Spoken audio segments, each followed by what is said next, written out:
Hello friends, हम पढ़ रहे हैं क्लास 9th का हिंदी।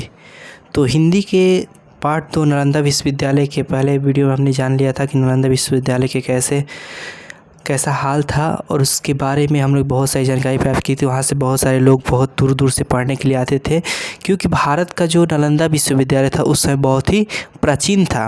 अब हम दूसरे वीडियो में जानेंगे उसके आगे। तो आइए समझते हैं। देखिए, आर्थिक दृष्टिकोण से नालंदा विश्वविद्यालय के आचार्य और विद्यार्थी निश्चिंत बना दिए गए थे।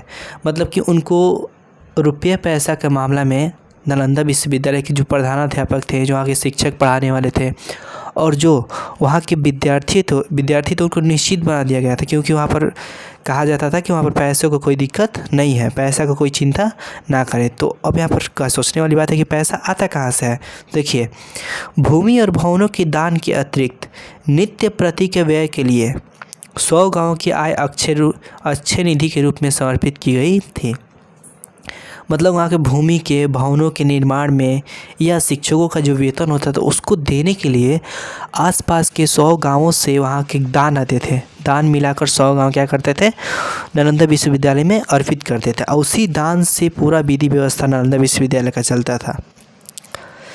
इत सिंह के समय यह संख्या बढ़कर 200 गाँवों तक पहुँच गई।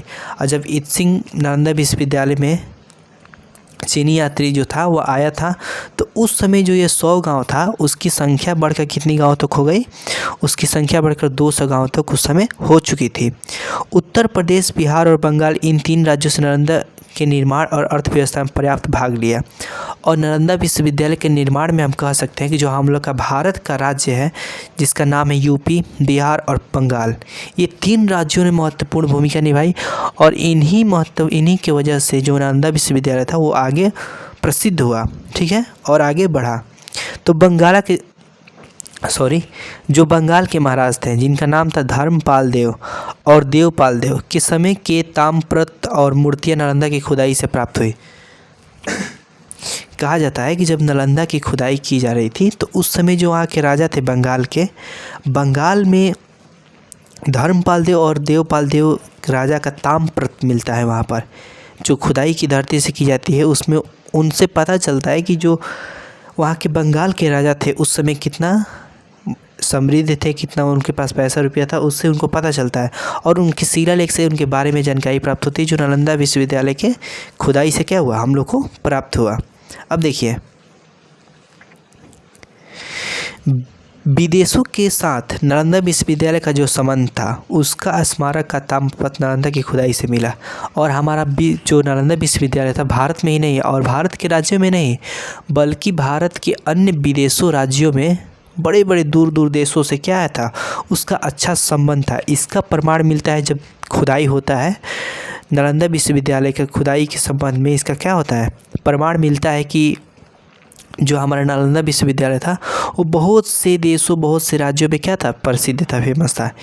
इससे ज्ञात होता है कि सुवर्ण द्वीप सुमात्रा के शासक शैलेंद्र सम्राट श्री बालपुत्र देव ने मगध के सम्राट देवपाल देव के पास अपना दूत भेजकर यह प्रार्थना की कि उनकी ओर से 500 गांवों का दान नालंदा विश्वविद्यालय को दिया जाए।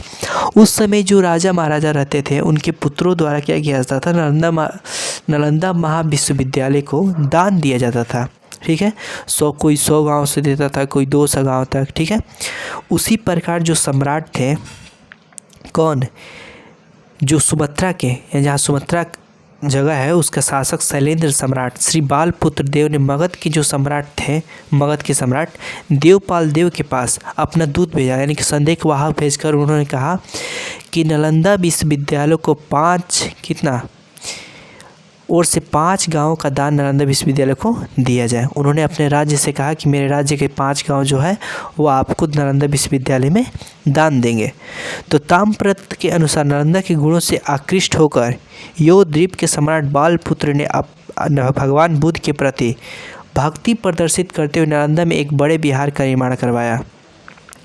उस समय के जो द्वीप सम्राट थे उन्होंने भगवान बुद्ध की भक्ति से प्रसिद्ध होकर, मतलब उनसे क्या हुआ, आकर्षित हुए, ठीक है। उनकी भक्ति से आकर्षित होने के बाद उन्होंने एक बड़ा विहार का निर्माण करा। विहार मतलब ये बिहार राज्य नहीं है, ये विहार है। देखिए यहाँ पर विहार लिखा हुआ है, तो विहार का मतलब वहाँ पर एक बड़ा कमरा, यानी कि नालंदा विश्वविद्यालय के अंदर एक बहुत बड़े कमरे का निर्माण किया। मैंने पिछले वीडियो में बताया है कि विहार का मतलब वहाँ पर छोटे छोटे कमरे थे, बड़े बड़े कमरे थे, तो उसको विहार कहा जाता था।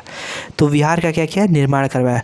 और उन 5-9 गाँवों की आय, प्रज्ञा परमिता आदि का पूजन, चतुर्थी अर्थात अंतर्राष्ट्रीय आय, भिक्षु संघ के चीवर भोजन, चिकित्सा सेंसासन आदि का व्यय, धार्मिक ग्रंथों की प्रतिलिपि एवं बिहार की टूट फूट की मरम्मत आदि के लिए खर्च की गई।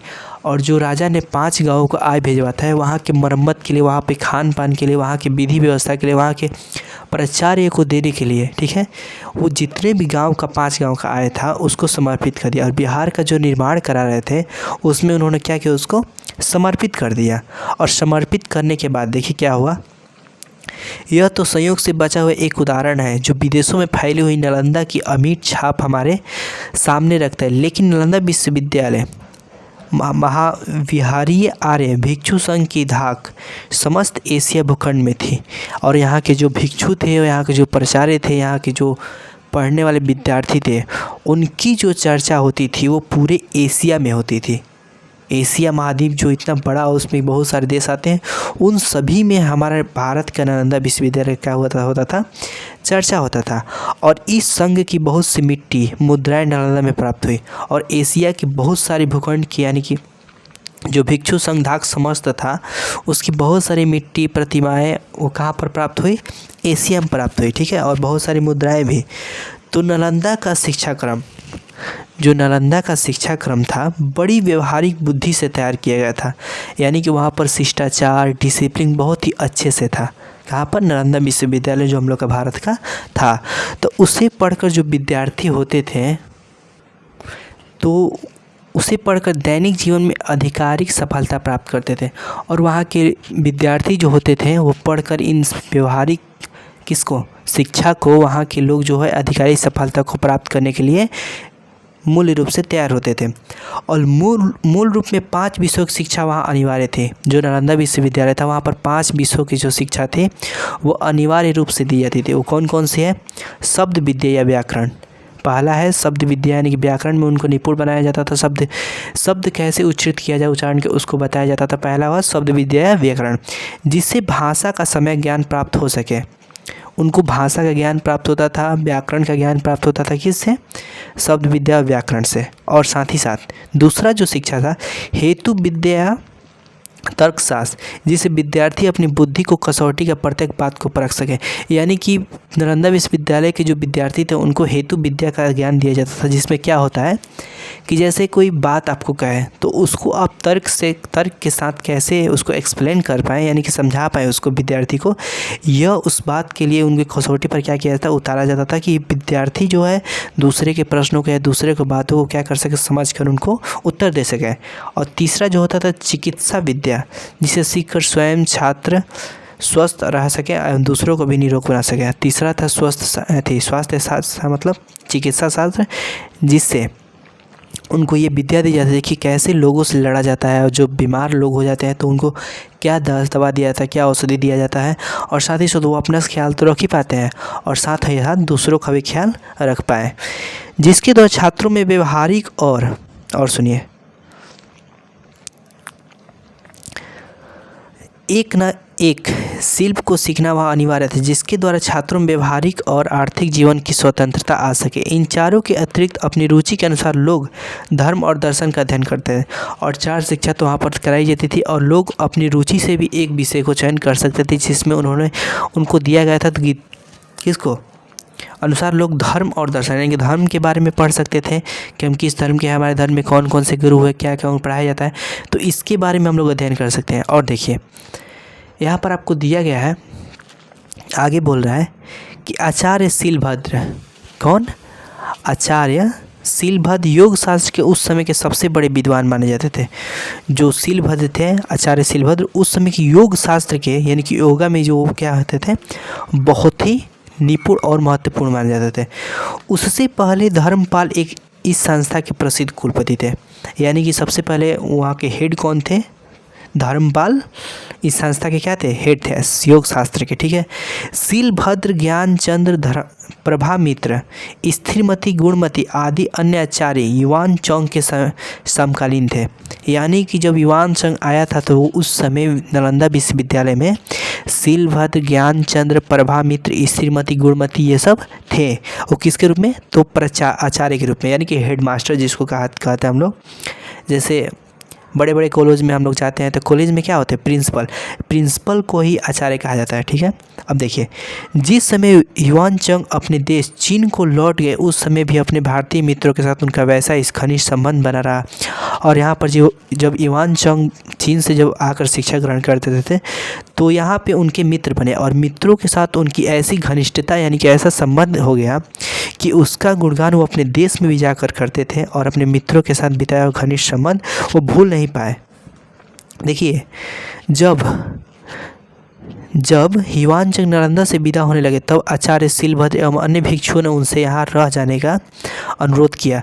जब युवान चंग की शिक्षा पूरी हुई तो वो अपने देश लौट रहे थे, तो देश लौटने के क्रम में वहाँ के जो आचार्य शीलभद्र थे और अन्य जो भिक्षु वहाँ के थे उन्होंने उनसे आग्रह किया, रिक्वेस्ट किया कि आप यहाँ पर कुछ समय तक और रुक जाइए। लेकिन युवान चंग ने देखिए अपने शब्दों से क्या किया, युवान चंग ने उत्तर में यह वचन कहा है कि यह देश बुद्ध की जन्मभूमि है। यह देश किसकी जन्मभूमि है, बुद्ध की जन्मभूमि है। इसके प्रति प्रेम ना हो सकना असंभव है। उन्होंने कहा यह देश हमारी जो है जन्मभूमि है किसकी, बुद्ध की, और इससे जो प्रेम ना करे वो यहाँ पर रहने लायक नहीं है। लेकिन यहाँ आने का मेरा उद्देश्य यही था कि अपने भाइयों के हित के लिए मैं भगवान के महान धर्म की खोज कर सकूं। यानी कि चीन में जो मेरे भाई रहते हैं उनके लिए मैं जो क्या था, महान धर्म यानी कि धर्म का खोज कर सकूं और उनको जाकर वहाँ पर समझा सकूं। उनका यही उद्देश्य था भारत आने का। मेरा यहाँ आना बहुत ही लाभप्रद हुआ। अब यहाँ से वापस जाकर मेरी इच्छा है कि मैं अपने जो मैंने पढ़ा सुना है उसे दूसरों के हितार्थ बताऊं और अनुवाद रूप में लाऊं, जिसके फलस्वरूप अन्य मनुष्य भी आपके प्रति उसी प्रकार कृतज्ञ हो सके जिस प्रकार मैं हुआ हूँ।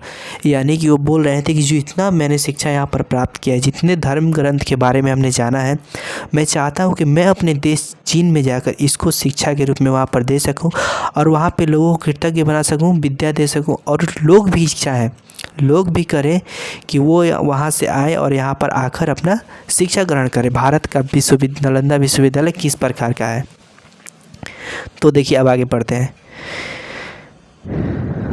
इस प्रकार से शीलभद्र को बड़ी प्रसन्नता हुई और उन्होंने कहा यह उदार विचार तो बोधिसत्वों जैसे हैं, मेरा हृदय भी तुम्हारी सदा साहो का समर्थन करता है। और उन्होंने जो आचार्य वहाँ के थे, जो प्रिंसिपल थे शीलभद्र, उन्होंने युवान चंग को कहा कि नहीं, तुम अपने देश पर जाओ और देश में जाने के बाद वहाँ पर नालंदा विश्वविद्यालय की शिक्षा का प्रचार करो, उनको ग्रहण दो और धर्म के बारे में उनको सिखाओ, ठीक है। कि वहाँ के जो लोग हैं वो अधिक से अधिक हमारे धर्म को नहीं और धर्म को समझे, विद्या को समझे, तर्कशास्त्र को समझे, यानी कि अनेक विषयों में क्या हो, निपुण बने और उनमें सोचने समझने की क्षमता है। इसलिए तुम अपने देश जाओ। मैं बहुत खुश हूँ कि तुम मेरे शिष्य हो और शिष्य होने के नाते तुम ऐसा धर्म निभा रहे हो। तो इस वीडियो में इतना ही। अब मिलते हैं अगले वीडियो में। Thank you.